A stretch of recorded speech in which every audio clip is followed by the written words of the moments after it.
Hi guys, and welcome back to another video. I picked up this a couple of days ago. It's a little side table with drawers in quite rough shape. So I've cleaned it, sanded it, filled all the lumps and bumps that were missing out of it, and I decided to mix up some Rust-Oleum chalk paint because it's thicker, so it will help hide all the imperfections, and I used cocoa and antique white mixed together.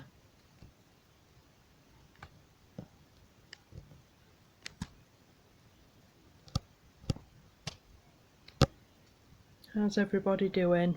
Hope you're all doing well and keeping safe. As you know, I'm new to this, so please excuse the imperfections that I do quite regular.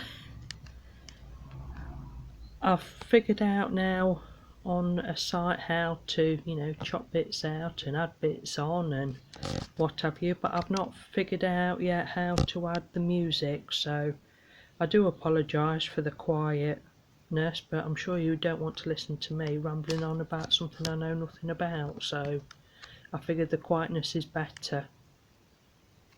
But I must say I'm loving my view today. I've got the horses over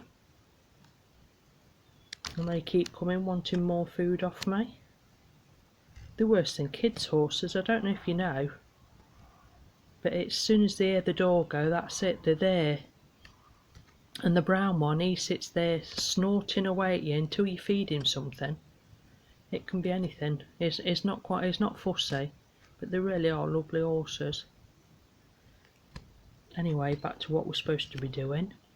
I watched a lady and she did like a technique using a bag and tried stippling it, because as you can see, even where I've filled and sand, there's still marks coming through.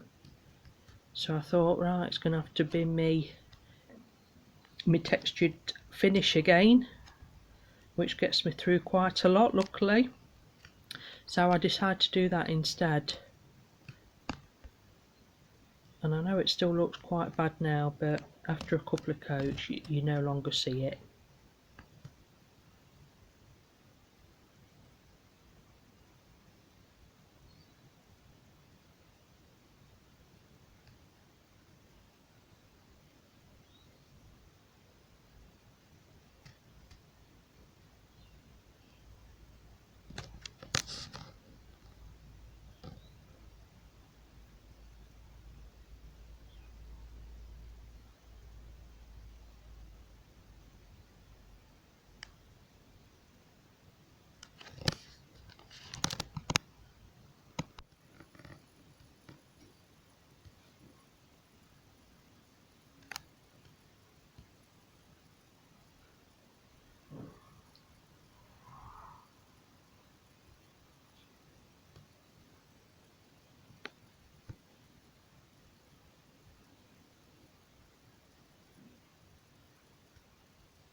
What are your guys' spaces like who paint furniture from home? I know a lot of people work in a room in the house. I'm in the conservatory where I do my painting and stuff, and I store in my garage.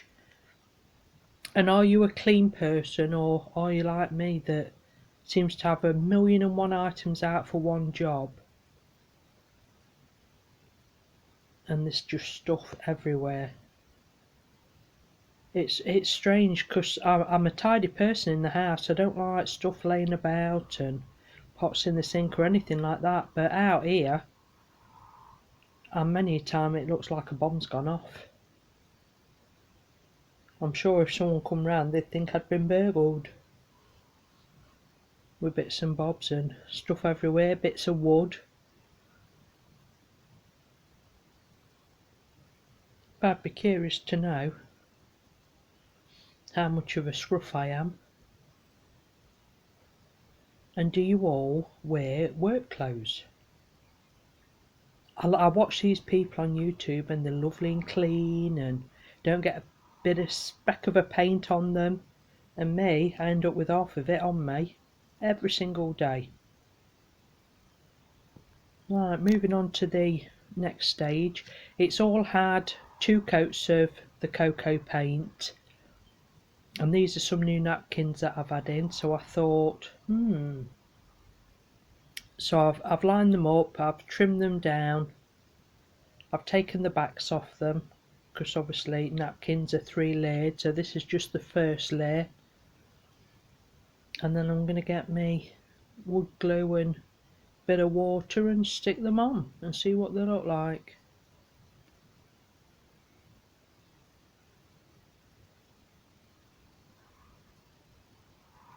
And again, I just use whatever glue I've got on hand. I like the Mod Podge. I've used the Decoupage glue. I don't do decoupage quite so much as what I used to do. I was really into it at one point. So now I just use whatever glue I've got in. I think it all does about the same job.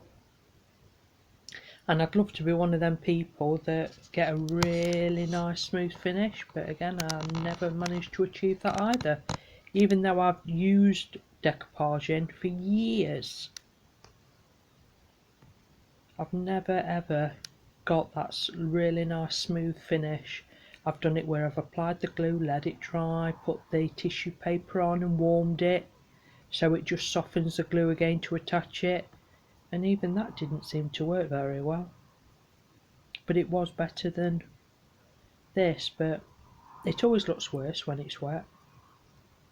And as you'll see at the end, I think it all looks quite nice together. So I'm just tapping it down with another bag. It's easier than using your finger because the paper tends to stick to your fingers with the glue. So I've found that if I use a bag I can push it down and sometimes remove some of those wrinkles. But a lot do come out as well once it's dried, so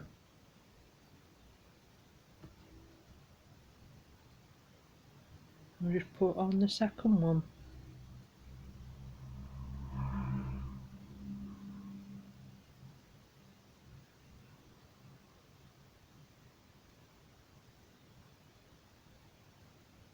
But as you know, I don't know if I've already said I'm new to YouTube. Even though I've done furniture for years now, I'd really would appreciate if anyone can give me any hints and tips and what have you. Because I'm like a blind man leading the blind man. I'm not very computer tech at all. I think that's why I've not done it any time before now.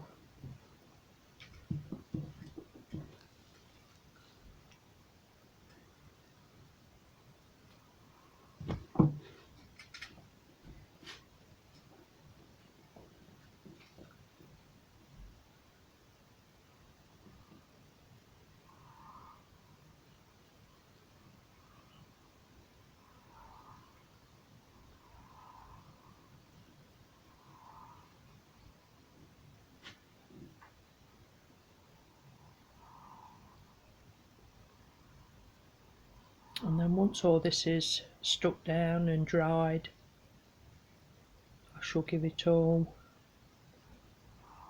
a coat over just to make sure it's nicely secured.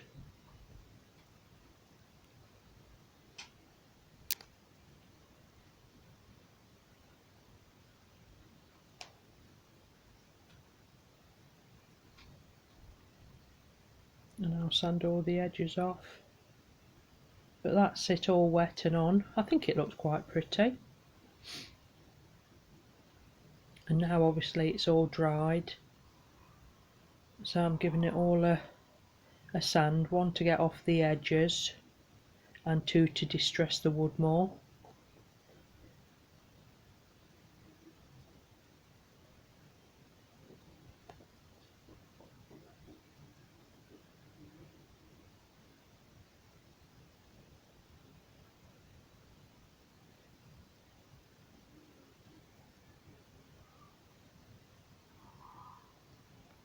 And have you ever noticed that it doesn't matter where you go in the house for it to be quiet? I'm in my bedroom at present.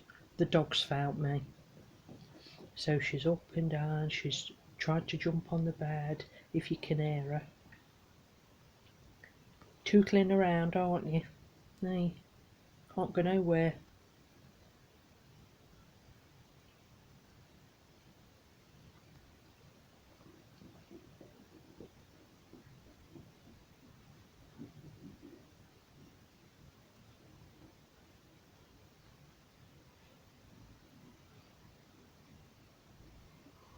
Sorry, I just had to stop it there. I got everyone hanging out the living room window at me. And then there was moaning that they'd be on here, so I had to chop that bit off. This originally came with brass little knobs, so I've just sprayed them black. And I think that looks better. But I really do like that tissue paper. I think it's very pretty. And that's just an overall view.